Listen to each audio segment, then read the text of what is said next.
मोदी जी द्वारा देश को लगातार दिग्भ्रमित किया जा रहा है। भारतीय सीमा में लगातार चीन घुसपैठ करता जा रहा है।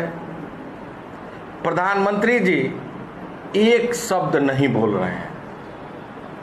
लगातार चीन Galwan valley, Pangong, lake area, hot spring और डेप्सांग वाई जंक्शन इत्यादि भारतीय क्षेत्र में घुसपैठ और अतिक्रमण लगातार करता जा रहा है। चीन हमारी जमीन पर कब्जा करता जा रहा है और भारतीय जनता पार्टी के प्रवक्ता और देश के प्रधानमंत्री जी देश को गुमराह करते जा रहे हैं। प्रधानमंत्री जी ने एक पीएम केयर फंड बनाया जो सदैव विवादास्पद स्थिति में रहा। कई चीनी कंपनियों द्वारा डोनेशन उस पीएम केयर फंड में दिया गया।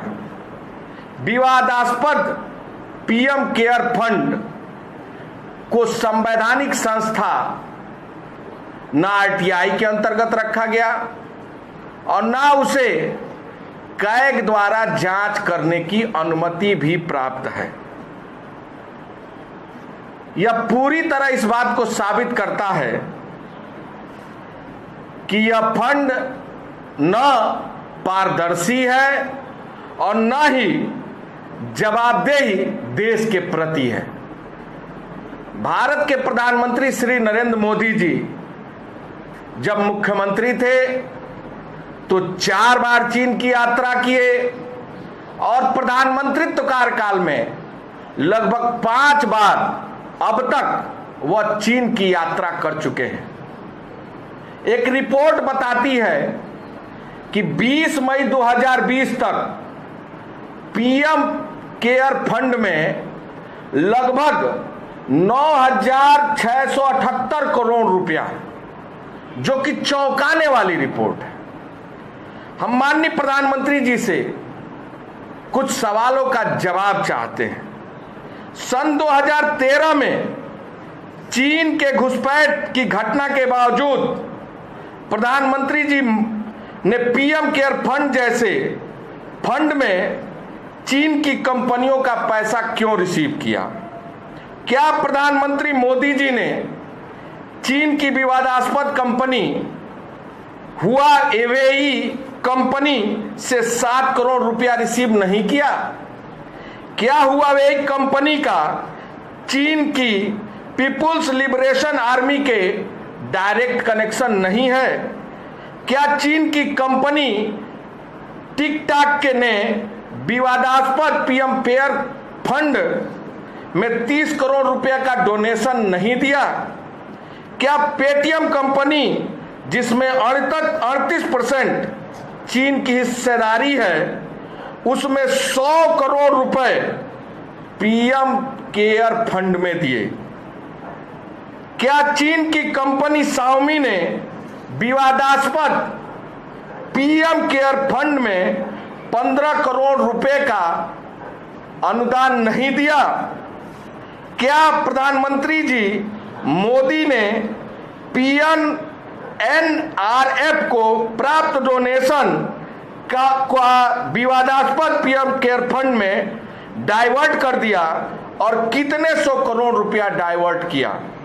यदि भारत के प्रधानमंत्री ने अपने पद का दुरुपयोग करते हुए कई चीनी कंपनियों से कई 100 रुपए करोड़ डोनेशन के रूप में पीएम केयर फंड के लिए रिसीव किया, वह चीन के घुसपैठ से देश की रक्षा कैसे कर सकते हैं? प्रधानमंत्री जी को इन सवालों का जवाब देना होगा।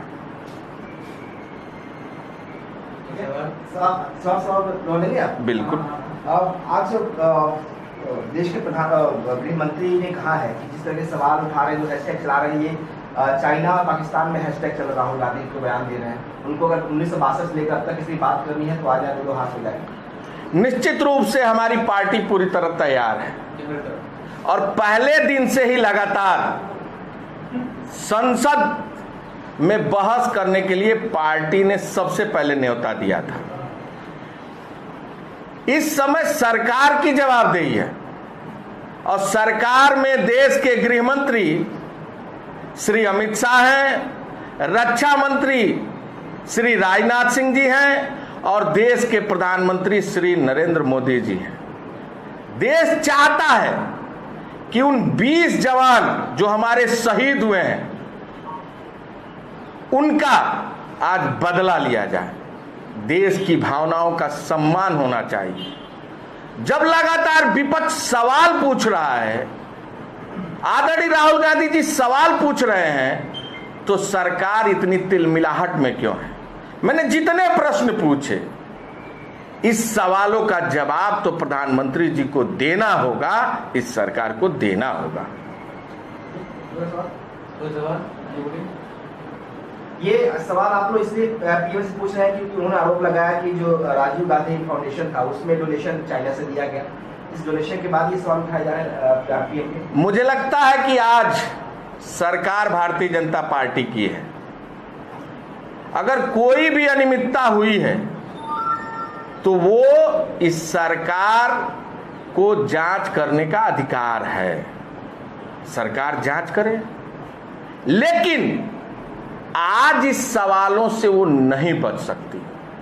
सरकार को जवाब देना होगा कि आखिर पीएम केयर फंड को जो आरटीआई से पूरी तरह अलग क्यों रखा गया है, कैग से अलग क्यों रखा गया है, ये तो जवाब आज सरकार को देना होगा। मैंने कहा कि 20 मई 2020 तक पीएम मोदी जी के विवादास्पद कोष में 9,678 करोड़ रुपए मिले हैं।